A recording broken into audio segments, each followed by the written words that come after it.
I somehow feel that your proposition being pure, genuine, and directly influencing our society for harmony's sake only, I do accept whatever you say, but don't you cross a line when you directly indict Christianity and Islam? When the constitution was made, there was no secular word, but it was inferred that we are secular. When the second mosque was built in India, on the face of the globe, the second mosque was built in India. And it was not given by force, it was given by free will. So we are secular ourselves.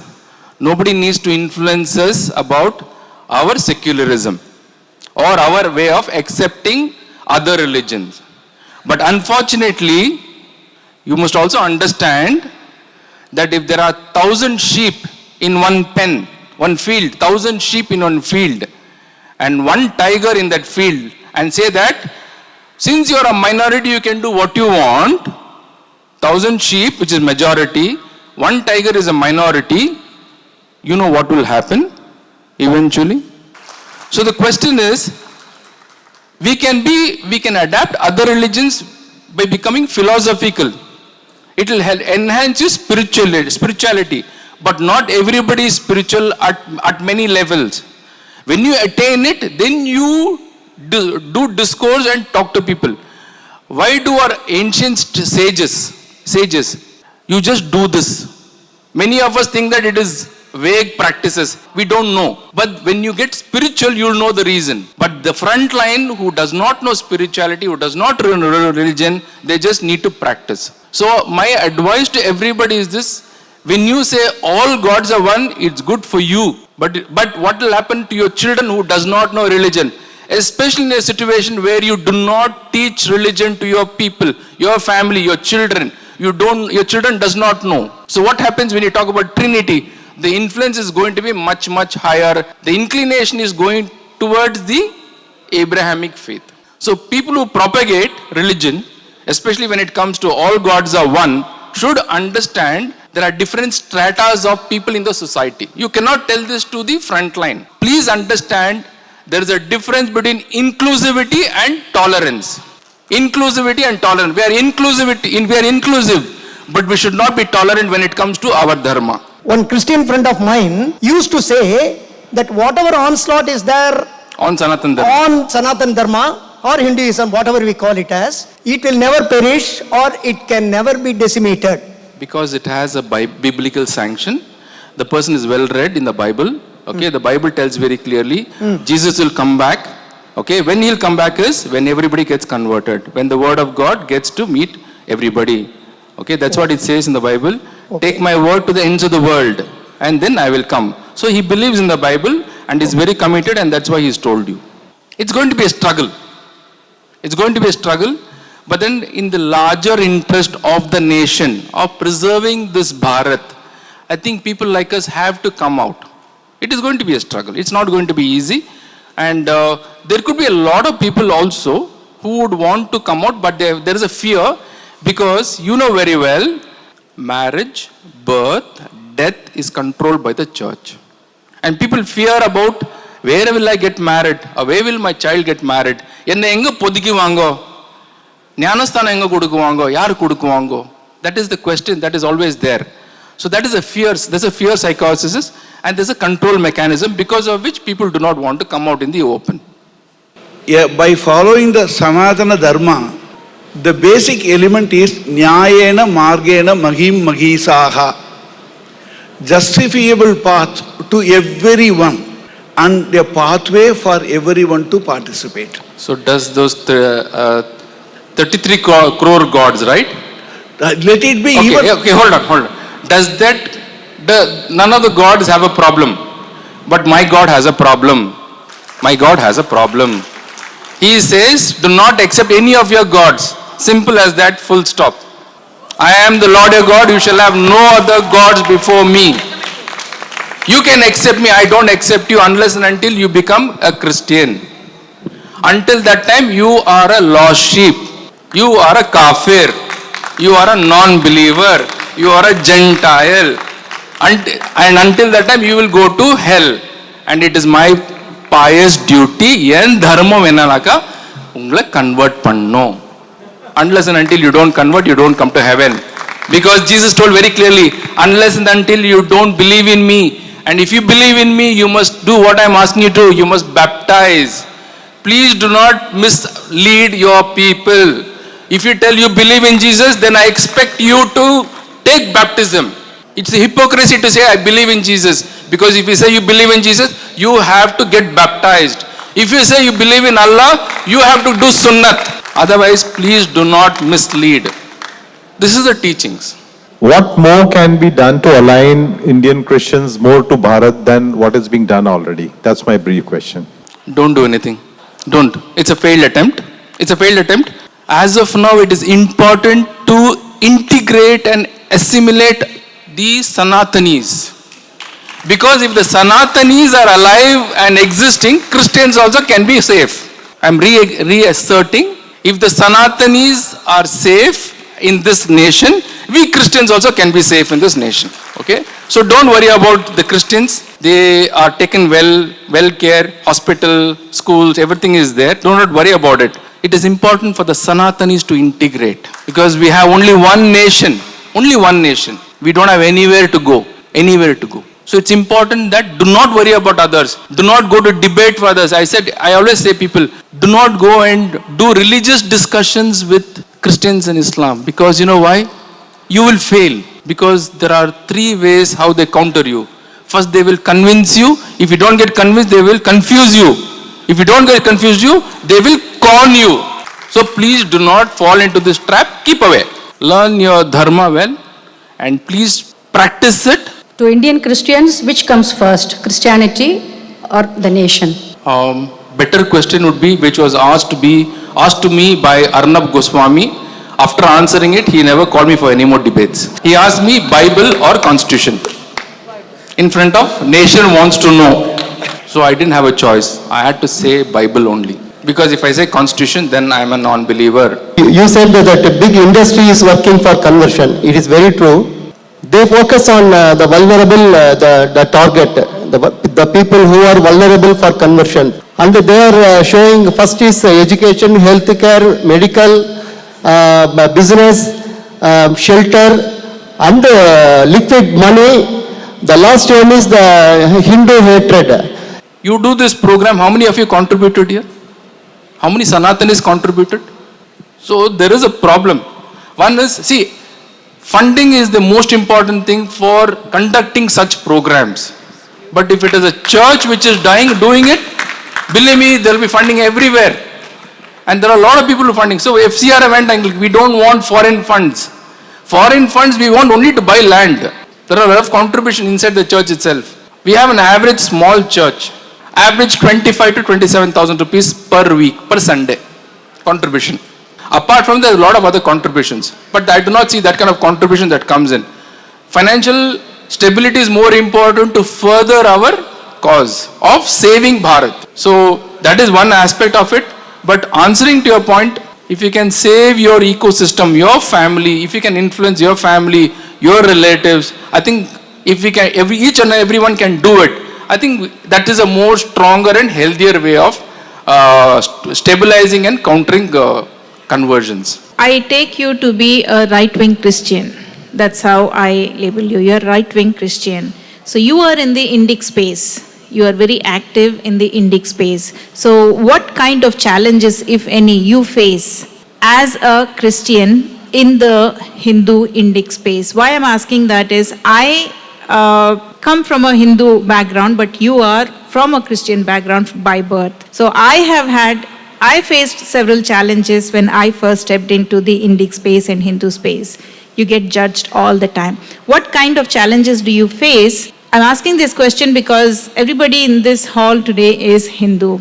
So just for their yes. For a few years, they doubted me. Because everybody thought I had a vested interest. But since I have not changed and I am only becoming more aggressive in my talks and in my service, I think the biggest challenge is the Hindu society itself. You don't want to change. And you know what? You're patting at the back. Chalta hai, it's okay, nothing is happening, everything is fine, everything is fine. When the termite invades, it will be eating from inside. That is what the situation now is. You do not know what is happening right under your feet. The carpet is being pulled. But you're thinking everything is fine. All is well. All is well. Economically, things have changed. Demographically, things have changed. But you have not realized. Believe me, many people say to me, one of the things what many people tell me is, Sanatan Dharma has stayed for thousands of years, nothing will happen. Sanatan Dharma extended from Kandahar to as much as Vietnam, Cambodia. Today, internally only you have so many states which are not Sanatan Dharma. For example, Northeast is gone, Kerala is gone, Tamil Nadu is, lots of gone. You don't realize it, you think everything is fine. So the biggest thing is this, there is repulsion from the Hindu society itself, saying that nothing is happening, why are you making such a big noise about it? Second thing is, if we give some suggestions, which I know you also have done, a lot of work you have done, in terms of how to mold the Hindu society, get them together, there is no participation and only rebellion. No participation from the Hindu society. There is more rebellion from the society is what I see. And that is what I have also been going through. But I think that is our sadhana, that is our seva. We will keep doing it, we will keep doing it. So that is what is happening. My effort is to ensure that we will keep doing this with the intention and hope that someday the Samaja will change and we will be a united Bharat. I have two questions. One is, how can a church or Abrahamic faith can have a conversion rights if India is secular? That is one. Second, Supreme Court has said, if I am right, conversion rights does not vest with the Christians or any Abrahamic faith, because then Hindus too will have the same right. Then why conversion is not banned? What are the aspects? Thank you, sir. Article 25 to 30 gives exponential rights to the religious minorities to practice, profess and propagate religion. The Hindu faith only, I don't know whether they even practice. So the people who want to take advantage of it have got the rights. That's why I gave the analogy. You can't have equal rights in a society where there are different perspectives. 1,000 sheep, one tiger. If you say everybody has the same right, the sheep cannot eat the tiger. The tiger only can eat all the sheep. The constitution gives rights which is practice, profess and propagate. Prajaram sayiradu. Who does prajaram? Who has got the right? Because whenever you catch somebody in the act of conversion, he says, I have been given the legal right to practice, profess and propagate. And there is so much of infighting among the Hindu society. You have problems with Hare Krishna. You have problem with Sadguru. You are only finding mistakes of all these people who are doing some service to the society. Right? Hare Krishna is a problem. They are doing some kind of propagation of faith. But you have a problem. We don't have a problem. You have a problem. So probably we have not used it and we are ourselves responsible for the downfall of our society and dharma. The second question, sir. I have read it right. Supreme Court has said that everybody has if Abrahamic faith has the right, the same right vests with Hindus too. So if Hindus don't have that right, other faiths do not have the right to convert. But that is not what is practiced, no. Okay. Incidentally, I am one of the people who petitioned the Supreme Court to pass the anti-conversion law in the Supreme Court. But unfortunately, it was rubbished by the Supreme Court. But we will make an effort. Just thought I'd let you know.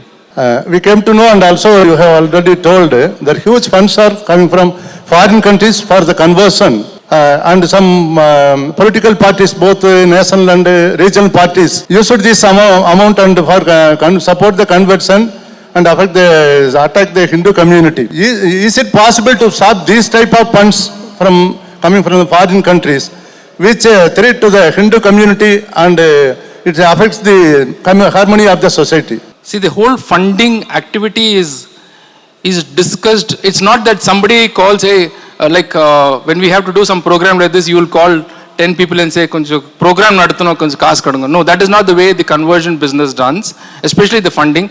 There is an institution, a paid institution which runs this. So, It is discussed on a drawing board, conference room, discuss pannithaan povaanga. How to counter this? There is something called pocket salary.